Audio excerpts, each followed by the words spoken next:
All right, podcast time? Yeah.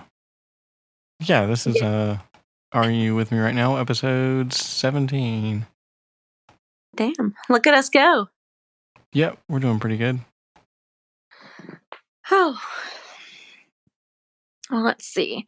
This podcast is brought to you by not actually sponsored by, but I wish. Where do we begin? With Esther Perel. This is my favorite podcast in the whole world right now. Have I not mentioned it to you before?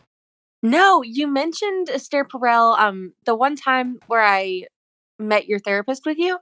Yeah. Y'all mentioned like one thing. And I tried to find her on SoundCloud because your therapist said she was on SoundCloud. I searched and she was not there. So I kind of just dropped it and forgot about it. Oh. But when you said she had a podcast, I found it on Spotify immediately and started binging it. And I'm almost done with it now. But season 3 will be out soon. Yeah, she's got a very good podcast. She's incredible. And the couples she has on are very relatable, even in their extremities. I get something very important about myself and about us out of every single episode so far. So it's been good. That's been my like exclusive listening in the car lately. Cool. Yeah, and whenever I finish, I'll be reading The Body Keeps the Score. I forget who it's by, but it's like trauma and storing it in your body and blah blah blah. Hi Esther, we love you. Yeah, I'm glad you're enjoying it. I need to go back and listen to it a little bit, but I'm just starting to get back into podcasts since my electronics are in working order now. Now that you can actually listen to podcasts again. Yeah, it's nice. Would recommend going back through if you can. There's only one of them that was really not conducive to much. And that was just because the husband was completely resistant. But all the other ones are very good. Yeah. So, I think I have a good topic for discussion here. Okay, go. And this kind of lies in the realm of like, is this oversharing? What happened? So my ex-wife's she's been really quiet lately. Okay. She's pregnant. Yes. So I kind of try to keep, interactions with her limited anyway because she's super moody generally, but... I was going to say, I get the feeling that's kind of baseline for her. Which, I mean, same, but... Yeah. So I just asked her how she was doing today, just because I hadn't really heard from her. So, and because I'm in the middle of like a super busy week and stuff like that too. Yeah. And there's been a lot of like plan reconfiguration. Yeah. So I just kind of asked her to see what was up. And she just replied that she, how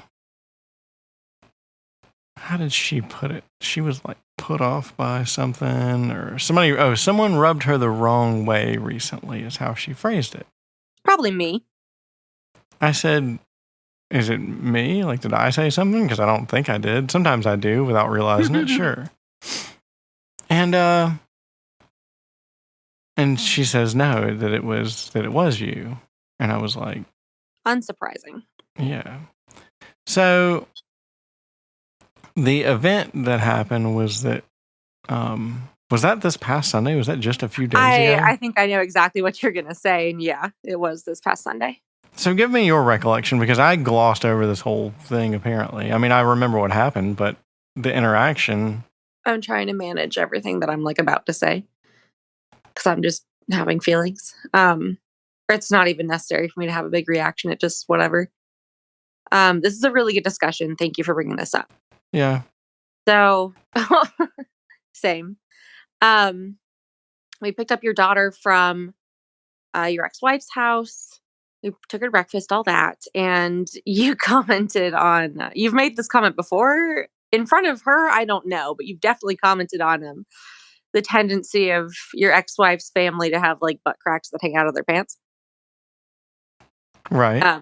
As a phrase with their last name. And your daughter's butt crack was hanging out of her pants. And you pulled it, or one of y'all pulled it up, and you said, oh, there's that old family name crack. And I was laughing, and you repeated it. I'm like, no, I know what you're talking about. Like, we've discussed it or something as like a joke. And the ex-wife was like, oh, great, thanks. And then that was the end of that. So that's not it. Really? What did I do to her?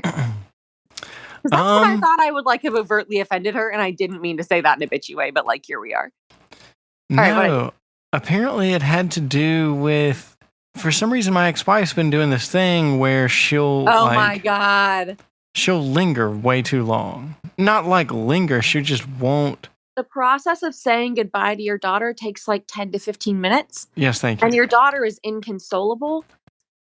And it's not helping that your ex-wife just keeps drawing it out. Right. So that's only happened twice. You've been there for both times that it's happened like that. Yes. I don't think it's related to the fact that you're there. I don't know. Did I like make a face or something? No. Apparently you made the comment that she's going to cry one way or the other. Okay. Which is true. Apparently that was the phrase that rubbed her the wrong way. So now she's like taking it out on me. She's taking it out on you? What's happening? Well, what's the opposite of like passive aggressive? Or not even the opposite of passive aggressive. Like what's the opposite of overtly aggressive, I guess? Passive aggressive. What is she doing? Well, she's not being aggressive. She's just being very disconnected, I guess. That's passive aggressive. Yeah, I guess. She's not being aggressive. She's just being literally the complete polar opposite of overtly aggressive. So she's being passive. I don't think it counts as avoidant because y'all aren't in a relationship, but. Right. I mean, it's fine. It really doesn't matter that much. It hasn't really affected anything. It's just strange. What is? The like lack of communication, I guess. Yes. So, I mean, yeah, eventually she'll get over it. And I'm sure this is mostly to do with her being pregnant. There's been a few other times where she's been like just completely crazy. Again, lack of a better term, I guess. But it all has to do with just pregnancy hormones. She sent you a weird ass text like convinced she was going to die the other week. Yeah. So stuff like that. Yeah. I mean, she's just pregnant. It's just a thing that pregnant people do. In my experience, it's a thing that she does when she's pregnant, at least. So. I was going to say, you only know that person when she's pregnant, and I can't relate because I haven't been pregnant yet. So I take your word for it, but I don't know. Yeah. So it's not a big deal, but it's strange, and like, I'm not really sure what to make of it, I guess. Like, how do we... I don't know. I mean, what is to be made of this? It's not an ordeal. She's not going to say anything. She's not like mad at you about it. I don't know. I think rubbing her the wrong way is probably the best, way of putting it. Mm-hmm. But I don't think you need to apologize or anything like that. I really don't think you did anything wrong. All right, I have my rebuttal. Here's my response. First, I don't feel I did anything wrong because at least in what I've seen with your daughter, she will cry either way. Well, yes, she will. And so, yes, sorry to interject here, but to kind of like further that point, when my ex-wife does that, when she hangs around, so what she's doing is my daughter, for some reason, just gets stuck in this loop of, I want to hug, I want to kiss, I love you, goodbye, I want to hug, I want to kiss, I love you, goodbye. To you. Yes, and I haven't said goodbye. Oh, she didn't say goodbye to me. And she gets kind of stuck in this loop. Yes. And she'll do it indefinitely, apparently. And apparently so will your ex-wife. Like, she'll just keep doing it, keep taking her out of the car to see her, to give a kiss to her fiance, keep going in, going out. And it just makes it so much more dramatic for your daughter. And it reinforces that this is some traumatic separation instead of like, I'll see you tomorrow. I love you. Yeah. And I don't think it's helping. And it also like makes us 20 minutes late to whatever we're doing. I agree. Really annoying. And then your daughter cries for like the next half an hour because she's inconsolable. Yeah. And I do think she would do that either way because your daughter is 3 years old and she's sensitive, but not inconsolably though. At least not normally. Yeah. Normally if it's a regular drop off, if it's a regular old hostage situation, it's or it's bedtime. It's very cut and dry, and my daughter's just, she'll get a little upset like, oh, my mommy's leaving, but that's about the extent of it. Yes. And so really, I was not incorrect, or I don't think I said anything mean, or like wrong, because Right. she will cry either way, and we've seen that. She was not about it after the ex-wife left Right. on Sunday. And the first time, oh my goodness, she was not able to stop crying for like half an hour or an hour. Like she was crying a lot. Yeah. And that was after 15 or 20 minutes, truly, of your ex-wife like saying goodbye to her and taking her out and in, and out and in, and hugging and kissing and over and over and over. So So you it's made like, the. Sorry, continue. it's just, I don't think that was incorrect or whatever. I also didn't say it to be mean. It's literally just true. You mentioned the point of it making the situation more dramatic, Yes. turning it into Traumatic. A traumatic. traumatic separation, Yeah. which has a really negative effect on how she perceives going to your house and spending time with you. Because now a major portion of it is like mourning the loss of her mother, who's, 15 minutes away, that she's going to see tomorrow. Right. It changes this into some ordeal that really colors her time with you, or just in general colors her experience. Like it doesn't need to be that painful for her. Right. And kids see what a parent models emotionally at them, around them, whatever. But if your ex-wife were to, I know nothing literally. I mean, I do know developmental psychology, but I guess I'm not a parent. That's probably why she's pissed that I said it. Is I'm not a mother, and I'm not your child's mother, and I know that, and I'm not trying to be. Well, no, but you're like borderline professional, though. I mean, is that correct? Yes, it is correct. Children have a lot of mirror neurons, which means that, what they see, or whatever they see modeled to them, they exemplify and reproduce or replicate. So, Sorry, repeat that. That was a lot of that was a lot of scientific words. words. Sorry. That was a lot of words. So mirror neurons are basically, children have a lot of them. They're neurons in our brain. Mirror neurons, like reflection. Yes, mirror Yes. neurons. Okay. Yes. Essentially, when you're younger, you have a lot of them. They prune. A lot of the unused ones sort of disappear. I think this is correct. If my therapist is listening, sorry if I'm wrong. Um, but I believe this is mirror neurons, that you have a lot of them when you're younger. You have a lot of room to make synaptic connections and learn new information and copy behavior as you're making social patterns and understanding how to interact with people. But like, you watch your friends, your teachers, your parents, everyone around you, and how they speak to each other, how they hold themselves, what they wear, everything. And kids are very, very perceptive. Where people are subtle, communication is subtle, and their kids are clumsy, but they pick up on those nuances and then they eventually replicate them. Yeah, for sure. Yes. Your ex-wife was saying the other day that your daughter copied a phrase from you that is said really sarcastically, and it can be construed as rude, which I agree. Your daughter can be borderline rude, but that's just the humor that she's exposed to, and she's not old enough to have figured out the nuances of social situations where she can say that. I'd like to revisit this when we're done with this first point. Okay. Yes. And also later, I'd like to talk about my last therapy session, just to put that on the agenda. Okay. Kids can pick up on the blatant stuff, and then they hone the nuances as they go along. Your daughter says these things kind of out of context in ways that can be construed as rude because she's 3. And as she watches you and me and your ex-wife and her friends like hone their humor, she will too. But when you're young, you have a lot of neurons and a lot of mirror neurons and synapses. Like you have a lot of room to make connections and learn new things. And you lose the ones you don't use as you get older. That's why it's so fucking hard to learn a language past the age of like 10.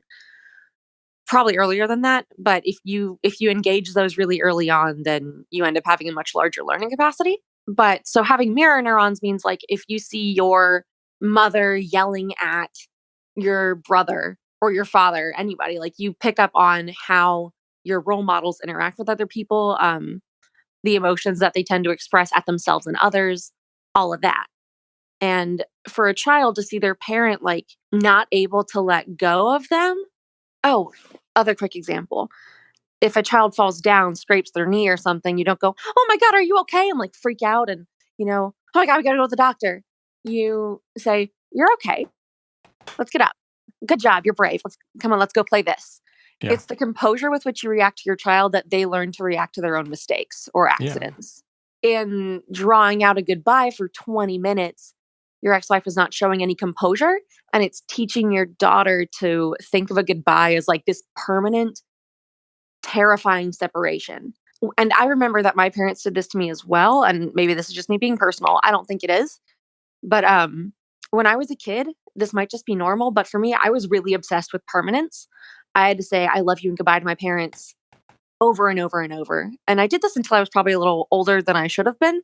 But that's a kid thing, I guess, is like to fear that separation. And when it's reinforced by a parent, it becomes really legitimate and overwhelming to a kid. Because your Sure. parents, your authority figure, if they say like you should be worried or like we do need to spend 20 minutes on a goodbye, then the kid's probably thinking like, when the fuck am I going to see you again then? Yeah. And 3-year-olds are very, very repetitive. Kids under like 5 are just very repetitive. They latch on to routines. They want to watch the same movies over and over. They want to play the same games. They want to do the same phrases. Like they're grasping everything and they like repetition of what feels good. Because it's comfortable. Yes. And probably because it's gotten positive reactions or acceptance in the past. Okay. I think of the little girl that I sit who has Down syndrome. Oh my gosh, she watches the same movies over and over and over and over. She's about to turn 9, but mentally she's like 4.5, according to her mother.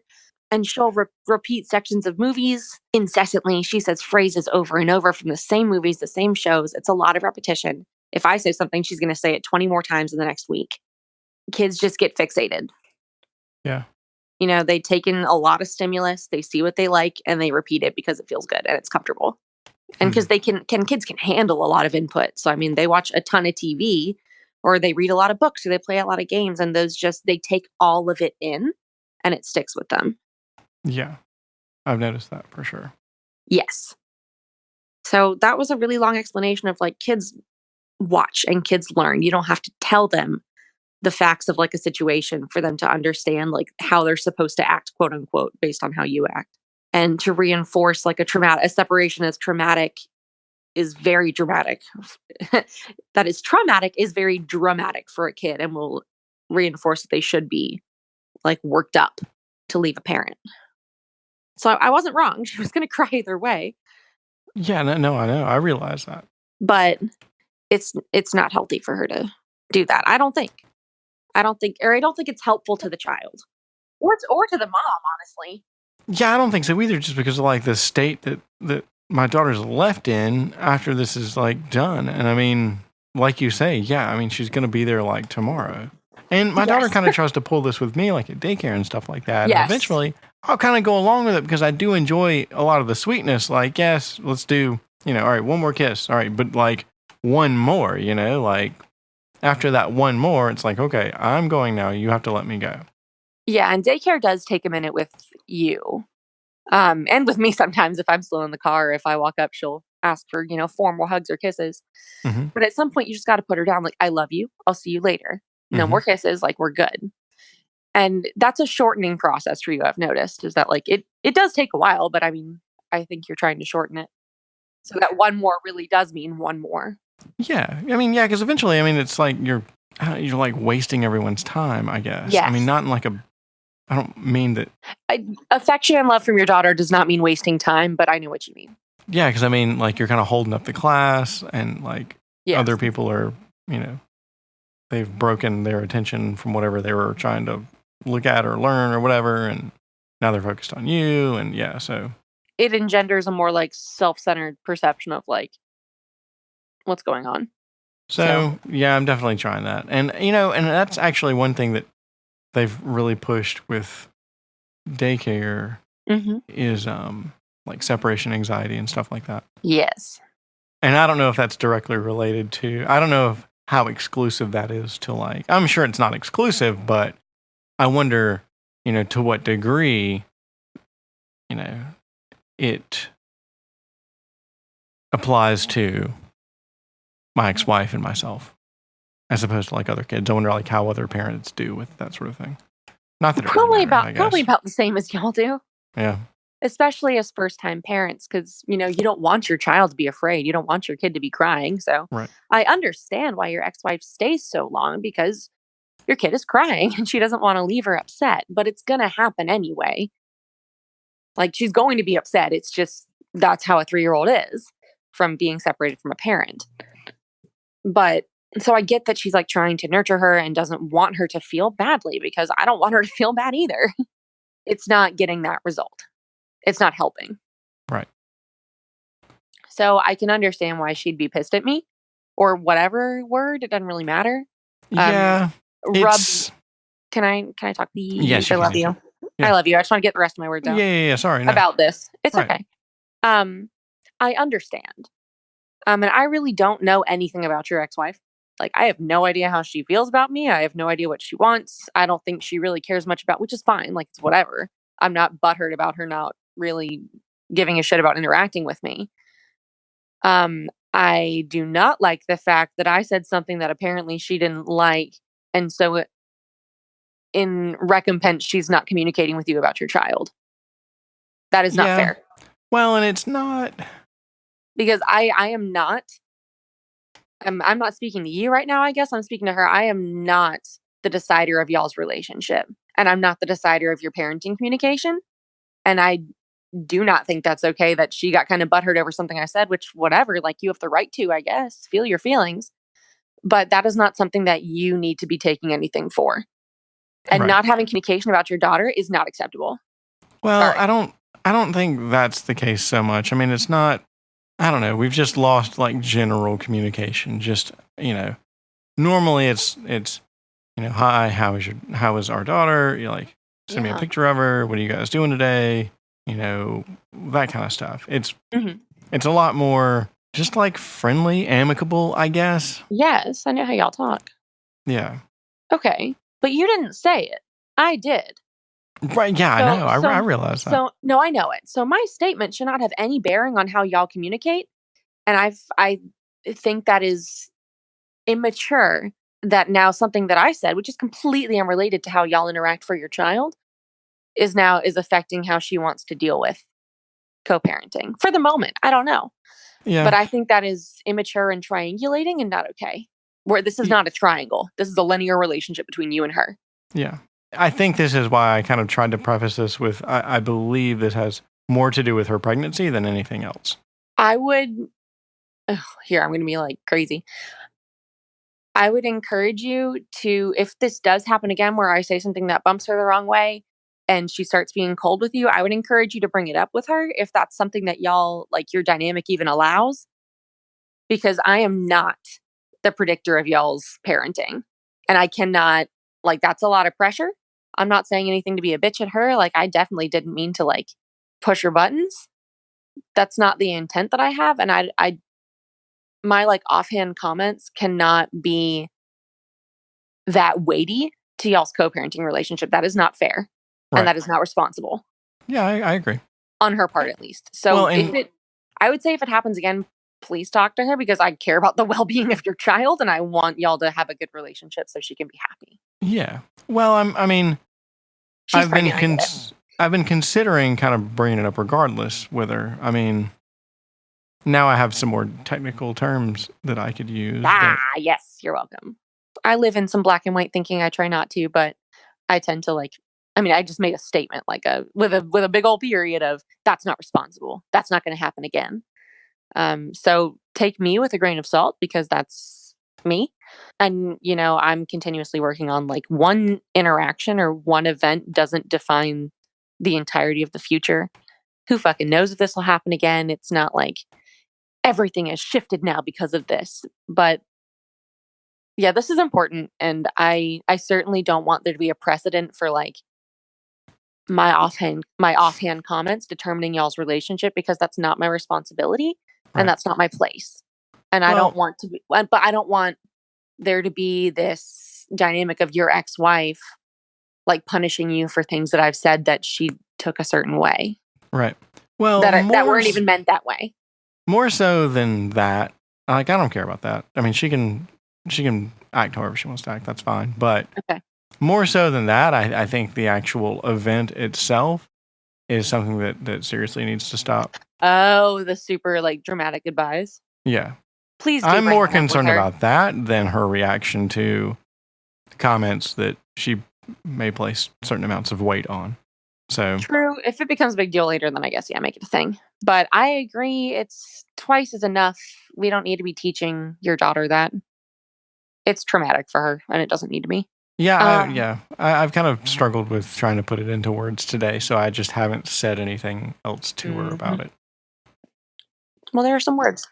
I've said, what did I actually say? The longer you hang around, the worse it gets.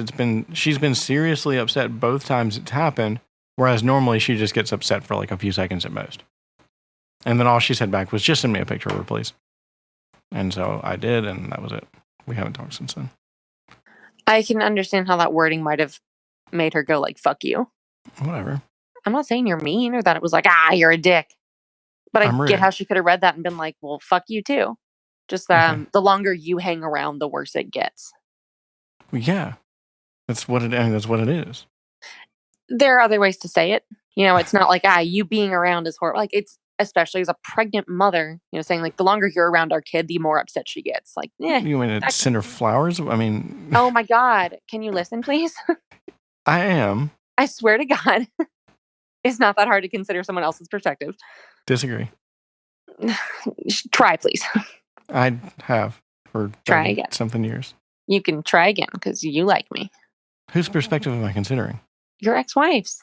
Or just the way that your wording might have been like a little prickly. How? And it's not a big deal. I was just being direct. Being direct would be saying like closer to something that we just talked about with like, you know, I know that you don't want our daughter to feel like super upset and you don't want to leave in that moment. But continuing to draw it out makes her more upset. It's not a personal attack if you word it that way. But putting in like the longer you hang around, the worse it gets. It's a personal statement. It's a you attack. And you can say all you want about that being like, people are just being sensitive and reading too far into my words. But that's the truth of how people take sentences like that. It's a personal you-based attack. And it was very simple, which is fine. It was direct. But it was also not received well. And that's not always just because the other person is determined to be hurt. Okay. Okay. Why are you laughing? Because I don't disagree. I really don't. I don't disagree. Okay. Is there any more to that? No, not really. Okay. It's your turn. To do what? To move on to the next topic. It was yours. The precipitator for it was your daughter repeats like really sassy comments from movies and stuff that y'all like, and your ex-wife finds it rude. And I have commented that she's kind of rude sometimes, but it's just because she's 3. Right. And I don't mind her being rude. Okay. I don't know. I mean, rudeness is just a form of assertiveness. I mean, it's just, so I'm totally fine with her being assertive because she is her own person. I want her to be her own person. Like, I want her to be able to know that she does have control over situations. You know what I mean? Like, she doesn't have to, like, she's allowed to be rude. I think it's perfectly fine for people to be rude. Like, I mean, the flip side of that is being like, you know, I guess speaking in extremes or whatever, this is whatever, but the flip side of that is, you know, she just gets like walked on or trampled and kind of just told what to do. And the opposite is being a people pleaser who looks for outside validation. Right. I don't think this needs to be a case of extremes, though. I mean, you can be assertive. We can be assertive without being aggressive about it. I'm not saying she's aggressive, just that there's a middle ground between these two things. And exactly. And I think she is in that middle ground. She's not being mean to people. She's just saying a funny phrase.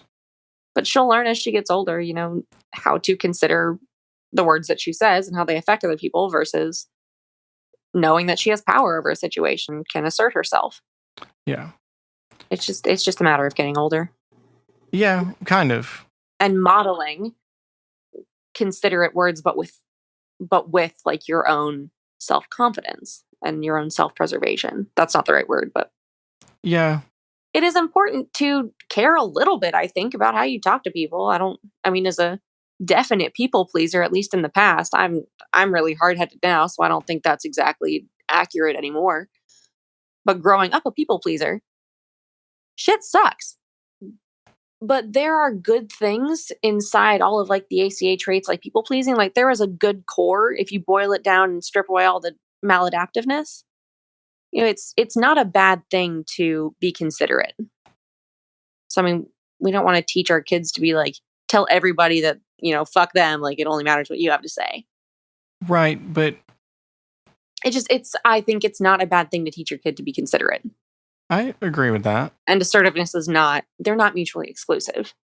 Right, I agree with that. But I think a lot of, and I think I think we're really veering off into like societal issues now. I think a lot of this has to do with, a lot of those feelings have to do with, oh my God, this person is offending me personally. Like this person is actively out to attack me.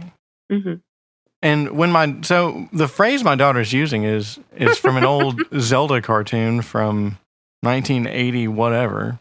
The phrase that Link says all the time in the thing is, "Excuse me, princess."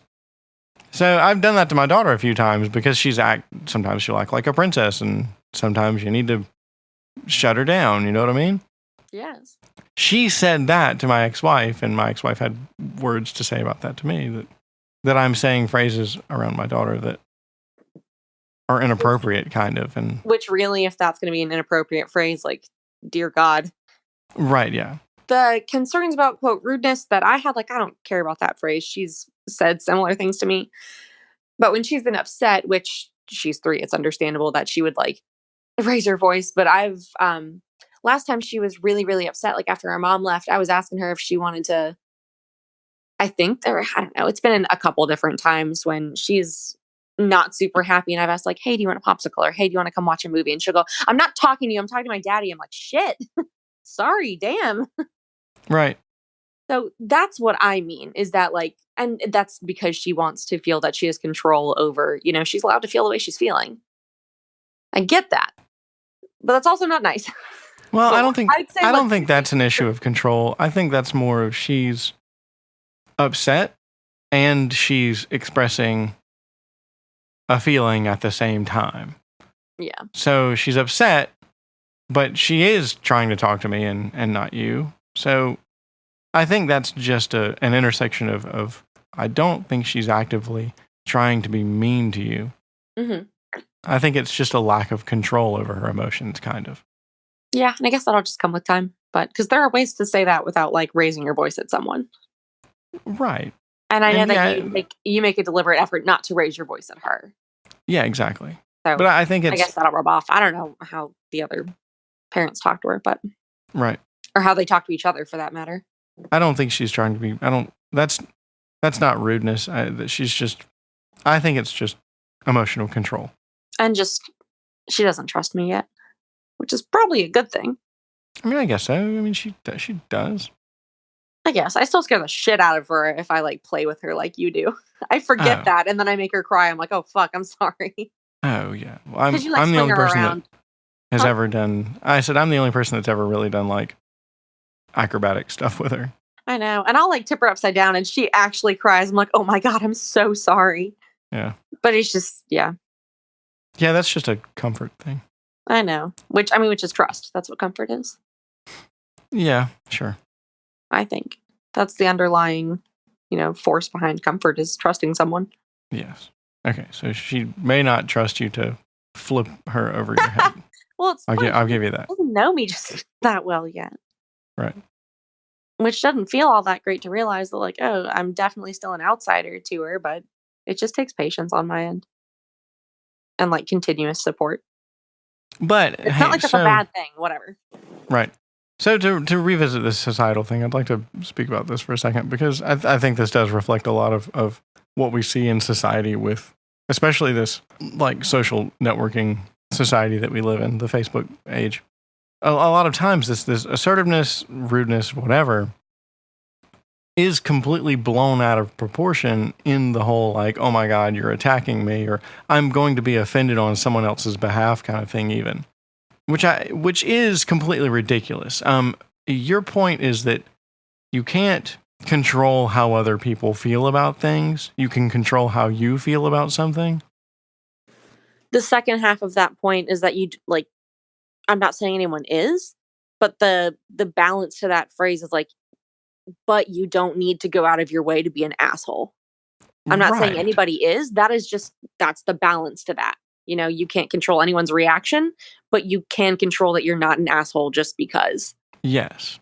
I would like to say that I was not going out of my way to be an asshole. I was I'm not saying you letting, are. yes. I was just letting her know the facts. I was just being direct. I wasn't wrong, The longer she hangs around, the worse it gets. Oh, that's what we're going back to? I mean, kind of, yes. I mean, that's Okay. kind of the core of this. But That's yeah, what I you mean, wanted. Okay. my daughter wasn't being an asshole either when she said, "Excuse me, princess." I think she thought she was probably making a joke. She was, I'm sure. Yeah. She's not a full grown ass adult, also. So, I mean, that's not even like a discussion. Your Right. ex-wife thinks it is, but like, really, she's 3. Right. So I don't know. We do have like this weird like sensitivity epidemic going on. And you hear comedians speak about it as well, just trying to go out and do stand-up comedy even, and all you get is a bunch of just like gasps, like, "Oh my God, I can't believe you said that. I'm so offended. I need to call 911 now." You and I kind of talk about this a lot, but That was weird. Yeah. it's not healthy to think that way, to think that everyone's out to get you, kind of. It's borderline paranoia, Was that a pun? Ha! Not really. I know, it's borderline. Haha. Yeah, no, I mean, I know, but I get the joke, but I mean, we live in a utopian society, you know what I mean? I mean, this is very, like, we're the richest people that have ever lived, ever. Like, we have more than anybody else has ever had. And I mean, one of the things, if you make like more than $30,000 or $35,000 a year, you're in the top 1% of the world. Mm-hmm. It's crazy, and I don't know. So I honestly feel like a lot of society's problems they seem to be just internally manufactured for attention. I guess a lot of people seem to do a lot of things for attention, and I don't know why. I don't understand why attention is so intoxicating. Real talk, people have always done things for attention. It's just easier to see now because of the internet. But it's not like, millennials or kids now are like some horrible breed that like will die if no one looks at them. Like, famous people have existed. I mean, that's what they act like, though. People have been selfish for years. It's not like this is new. It's just you're able to see it on Twitter now because Twitter exists. This seems to have like propagated itself into like everyone instead of just people who, it seems to really, I guess social media really preys on the inherent vanity in people. Yeah, social media has really drastic negative impacts on people's self-esteem. Yeah. Which is, I was going to say dumb, but I mean, it's not dumb. It's just But it is dumb. Because what you're social looking media at itself is dumb. People are not dumb for being affected by something that does have shitty like effects. I disagree. I mean, it's normalized. It's like, whatever. Go ahead.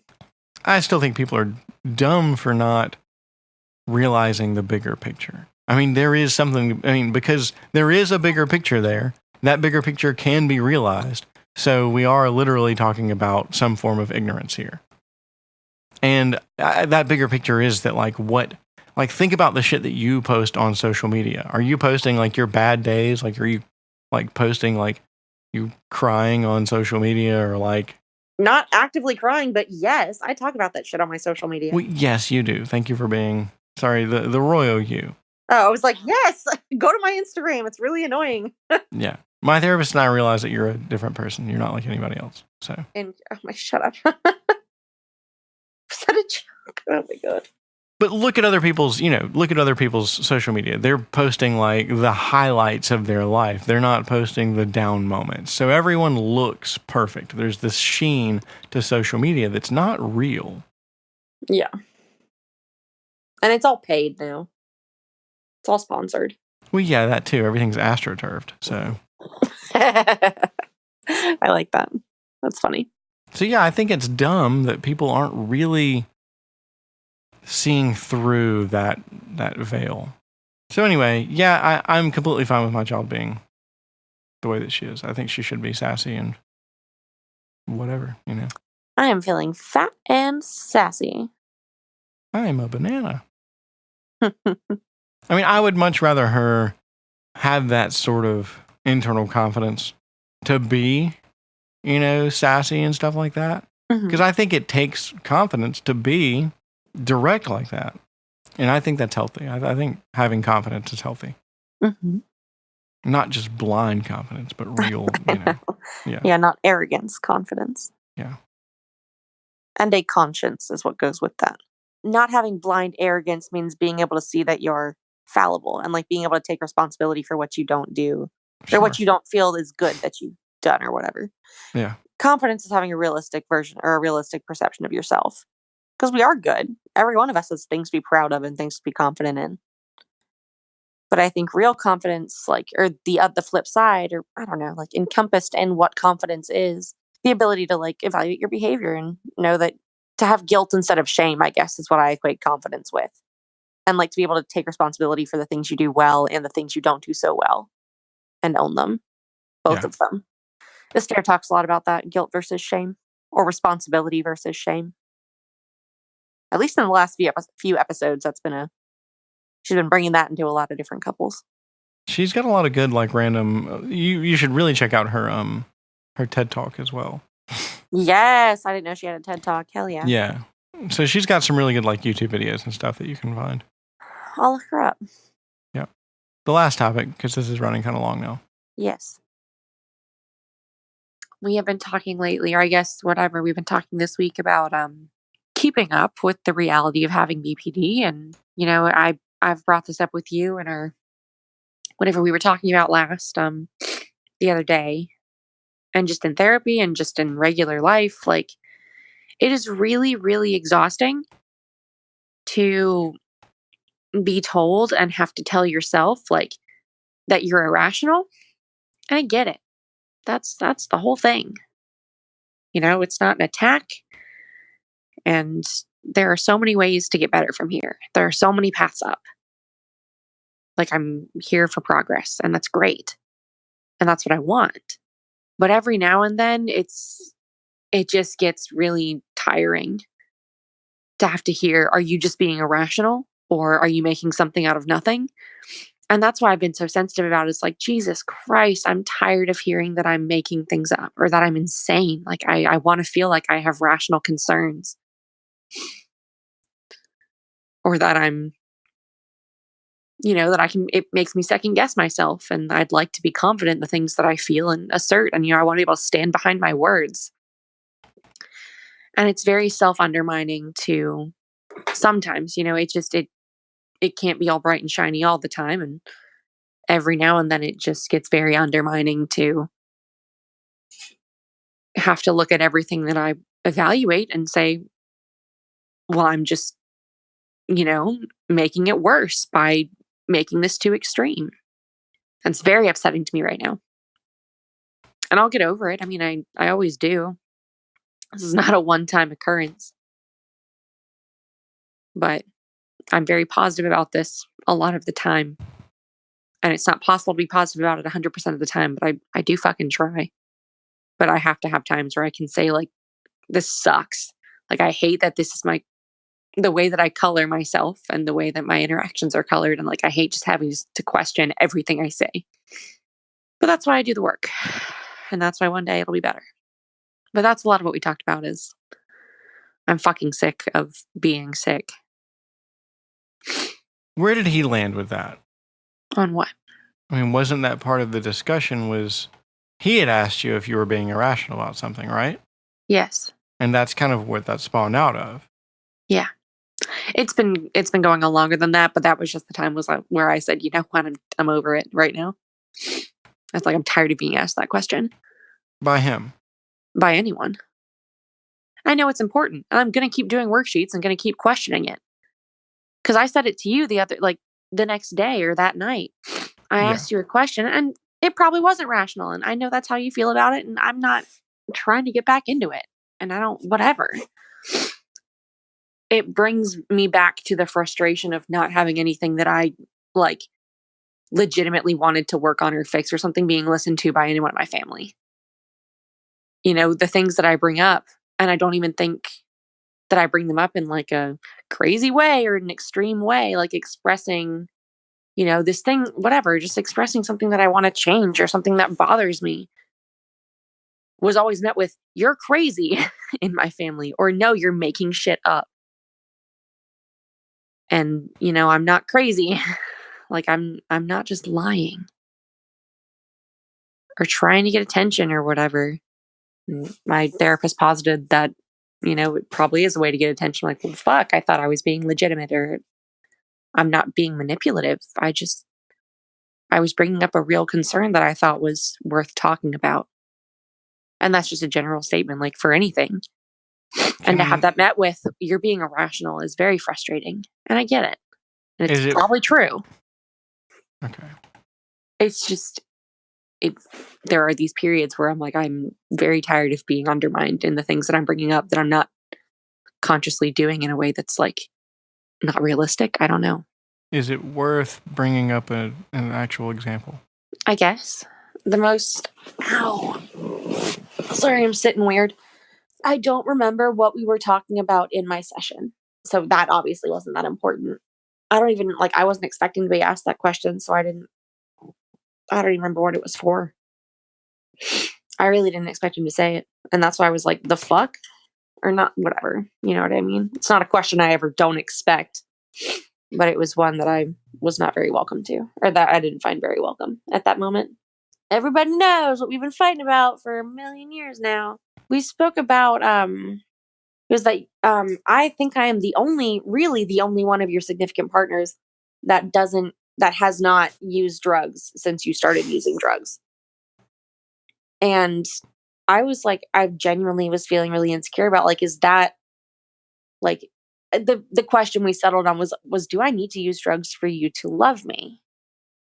I was feeling really insecure about, like, you've gravitated towards people that do the same thing you do, and in that respect. And it wasn't a fight. It wasn't like anything crazy. It was just, I was feeling insecure about it, and I genuinely asked. And your response, which is fair, like, I'm not fighting you on this or saying that it was nasty or anything you need to apologize for. But the response was, you're comparing yourself to failed past relationships. Or you're comparing us to failed past relationships, and that's not rational. That's not a way to look at this. Yes. And I was like, well, fuck, because I am insecure right now. And now I am 8 times more insecure because it was something stupid to bring up in the first place. But it's not stupid. That's what I took. That's what that response meant to me at that time. And that's what that meant when my therapist said it to me. To be called irrational in a moment when you're feeling insecure is not the most fun thing. But and go ahead. I want to repeat that I'm not assigning anything negative to what you said, like the way that you said it, because that's what you're supposed to say. Like, we've established that is the protocol here. You haven't done anything wrong. Because this is what you didn't fight me. Like, you're not attacking me, and I'm not attacking you for saying it. But I just wanted, I'm just expressing that it's really hard to have your life revolve around that question, and sometimes it gets really tiring, and it feels very undermining, and I was insecure at the moment, so I didn't take it well. And I didn't, nothing really happened, but. Yeah, so this is what your DBT paperwork is all about. I know, and I do it. Literally, your DBT paperwork is, are these feelings rational? I don't even think I'm looking for much of a discussion. I just want to say out loud that it sucks to have BPD. And I do the work, and I'm going to keep doing the work. But it's just not fun all the time to hear, are you irrational? Because I get it. I know I am. I'm very, very aware. It's disheartening to hear sometimes, and I'm allowed to have periods of like, fuck this. Doesn't mean I'm going to let go of my mental health. That doesn't mean I'm going to stop using my tools, because I care about those things very deeply. I know. It just sucks. And whatever. I was trying to help. It definitely didn't help. It almost seemed to make the situation worse. Sometimes it has. Well, nothing came of it. We didn't fight. Right. I was just like, fuck, I don't want to do a worksheet. And then I'm like, oh, I should probably do a worksheet anyway, though. And that was the end of it. If I recall, if I'm missing anything, let me know. Yeah, it was. It was. I wouldn't say that made it worse. I just said, ugh. and then was like, yeah, I should just do a fucking worksheet. I'm trying to ask you, how can I help? I don't know. Give me a minute, please. Sure. I'm conflicted about whether I should say this, so which means I probably shouldn't. Looking back on it now, because I mean, I don't know how you can help in the moment. That's the whole point. I guess what would help is, I don't know, saying something encouraging or just something positive.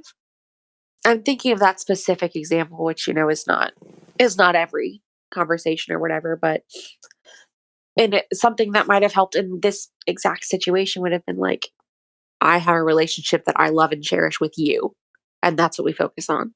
That's what I want to focus on. That's what I'd like you to focus on, or something like. Because if you say I'm irrational, which is fair, and you're probably going to, because I say that too. If in the future, you say like, "Are you being irrational, or is that true, or whatever? Is that reasonable?" I guess following it up with something like, "Your feelings are real," which is always stand by a good one. Or I just forgot what I was going to say. I think I asked you this on the last podcast, even. Like, When if you're having a BPD moment, when is it appropriate to try and let you know this? Hey, I wasn't done. And I'll answer your question in a second. I just wasn't done with that sentence. I don't know, something like what my therapist says. He's kind of being like a surrogate dad, which I'm very grateful for. I said that to him last time, like, bye, fake dad. He's like, that's what I'm like, that's the what I'm trying to model is an actual caring parent. Um, not the way that you and I do it, but like a genuine caring father figure. And you are as well, but like obviously in a different way because it's sexual. Maybe something like, you put in the work, you do a good job with this. Like, are you feeling irrational? Use your tools. You have them. You can do this. Or just like you can do this. Like, it's going to be okay. Just a positive statement. Like, your feelings are real, and and you do the right thing with these feelings. You know what you need to do. Okay, I'm done with that sentence. Can you repeat your question, please? you answered it. It's fine. Oh, what the right way to say those things are? Yeah. I mean, yeah, that. Just say, hey, you're having a lot of feelings. That's okay. And you know how to handle this. It's just something positive. And do you need to do a worksheet? I don't think is ever really a bad idea. I'm trying to do the thing where I focus on speaking to you personally and being present with you personally and not focusing on the relationship as some like third party thing. Just like in this moment. Okay. I don't know that anything like comes up of that, but I'm just trying to be in that headspace instead of like anxious or whatever. Or I don't know, whatever. Focusing on the relationship as a being means sitting here waiting for you to say something and determine the tone of the end of the podcast. Whereas being in touch with you means sitting here understanding how I'm feeling, which I don't really do. I'm not doing right now. Knowing what I'm feeling, knowing what I want to say, and just talking to you like you're someone I love, and not whirling around about what your silence or wanting to get off the phone means. Thanks. Sorry, I don't know what other word to say. That's fine. Yeah, I understand what you're saying. I just wanted to articulate that because that's a abstract concept. Mm-hmm. Because I don't really know what I'm feeling right now. It's very dependent on what you are feeling. I think that's why I get so wound up about. I mean, LOL. That is exactly why. If there's some miscommunication and I don't understand what you're saying or why you're frustrated or whatever, because as a whatever the fuck I am, my experiences lead me to, taper my, or I can't think of the word, cater my emotions based on somebody else's emotions. So I got to know what you're thinking, what you're feeling before I can settle on mine. I don't like that. I don't like doing that. Right. But that just happened, or that happens exclusively when I'm not in touch with what I'm feeling and when I haven't processed what I'm thinking. Because then it's just, oh, I'm just going to wait for them to say something, which is not how I like to do it. So I'm trying to think about what's going on with me. So that's what I'm doing in that moment. Sorry, that's a lot of words. No, I get it. It's interesting. It seems to be part of our dynamic that you have all the empathy and I have none of it. Apparently. That's kind of our running joke, at least. Was that a joke or was it serious? Just drop it, okay? Just Literally. drop it. Can we move on? Thank you for making fun of yourself. Please stab me now if you would. Wait, was that a joke or No. was that serious? I was like, that was a genuine comment of like, thank you for making fun of yourself. That was funny. Yeah. A caricature of you is good sometimes. Yeah. Sometimes that's what I need. Okay. It's easy to think of the other half of anything that I'm in as like the authority figure who's, never mock worthy or like mockable.